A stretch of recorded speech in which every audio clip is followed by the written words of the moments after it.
Hello YouTube, this is Morgan Airspeed Prime here with my next Avatar news update video. Two things to talk about here, and that is that we have two preview pages for Turf Wars Part 3 and also the description for Imbalance Part 2. Both of these pieces of news came from the Penguin Random House website and their listings.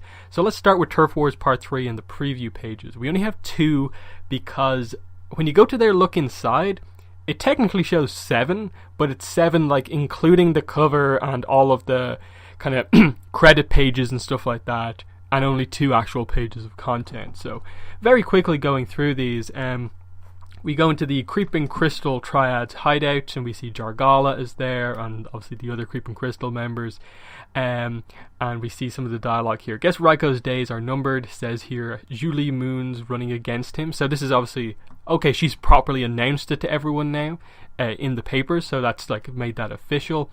It says, rumor is Tokuga got turned into some kind of lizard creature. Of course, we know that. Some soda water will get those blood stains right out. Okay, some violence going on there. And Jargala just says for them all to keep quiet. Something's happening. Jargala says quiet, and we see that the character there in that panel number 4, I assume that is meant to be Mike DiMartino, who's the writer of Turf Wars and obviously one of the creators of Avatar. I think that's obviously meant to be him, if you've ever seen a picture of what Mike looks like. And he's just saying it's not him. She's furious because she thinks the Avatar has stormed into the headquarters again, but when she goes outside, we see it's actually Tokuga who's come here to kind of burn down the place with all of his equipment, all the suits and equipment that he's stolen and so on, and he's claiming the turf for the Triads. And that's it. I'll be really honest when I say, like, look, I don't particularly enjoy the Triad section of Turf Wars. I don't think it's bad, but I also don't think it's overly exciting. I'm interested to see what Jargala does in response to this, and that I kind of like the way they've sort of done some stuff with her character where, like, you know, I think she realizes that, like, Asami and Korra are actually kind of reasonable people and might actually want to, you know, help them in some way to take all of this down. But Tokuga himself, I think, is such an uninteresting villain.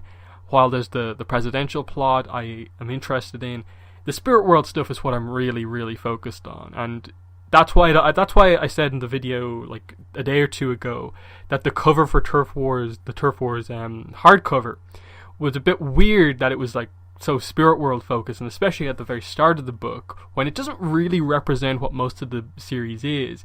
What kind of represents what Turf Wars is kind of what we see in these 2 pages. That's what it's been for most of, like, I think Part 1 and especially Part 2. So look, we're not too far away from the book. I assume we'll get a couple more preview pages once, like, Amazon put up their preview, which I had a quick check. They don't have it up yet, but I assume in the coming days that will happen, but not just yet. So, you know, I'll do a review as soon as I can get my hands on the book, and I'll cover any preview pages that do come out. Other thing to talk about here is Imbalance Part 2. So we have the full description for this. It says, Aang and Team Avatar race to resolve rising tensions between benders and non-benders before a town is torn apart. There's something fishy going on in Cranefish Town, and it's up to Aang, Katara, Sokka, and Toph to find out what. Before the simmering conflict between benders and non-benders boils over into an all-out war, but danger lurks where they least expect it, and uncovering the truth will reveal a threat unlike any they've ever faced, and a fateful choice for Aang he can never unmake. That's pretty big.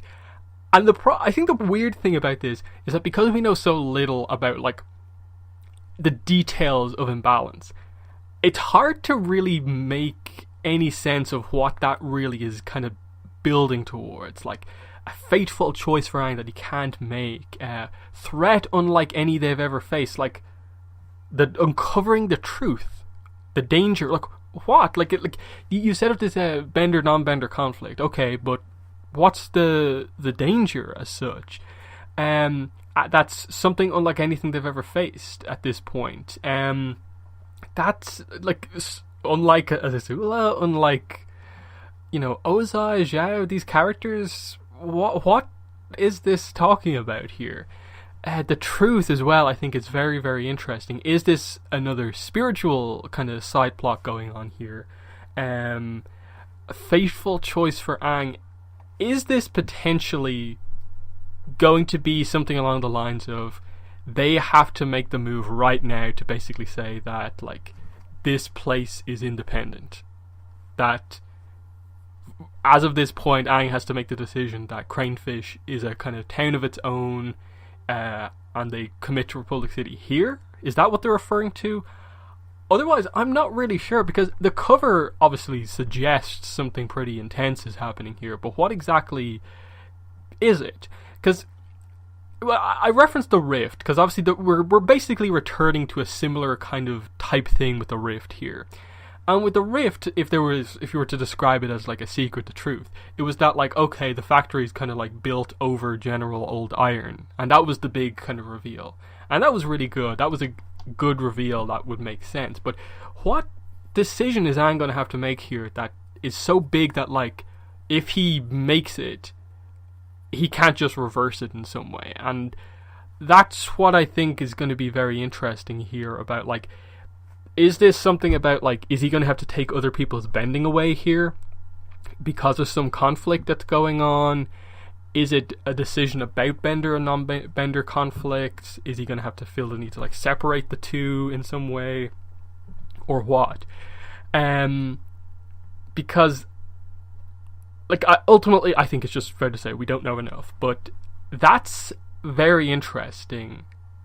Most of the descriptions for the books have never been that intense about things. Of course, they kind of say, like, you know, their fate will be revealed in this, but this is being a bit more specific, and I hope they aren't over exaggerating what's going on here, but we'll have to wait and see. But yeah, they're the two pieces of news. In the comments, let me know what your thoughts are. What are your thoughts on the two preview pages for Turf Wars, and especially that description for Imbalance Part 2? What do you think that is referring to? It's very, very intense. But yeah, that's been the video. Thanks for watching, and bye.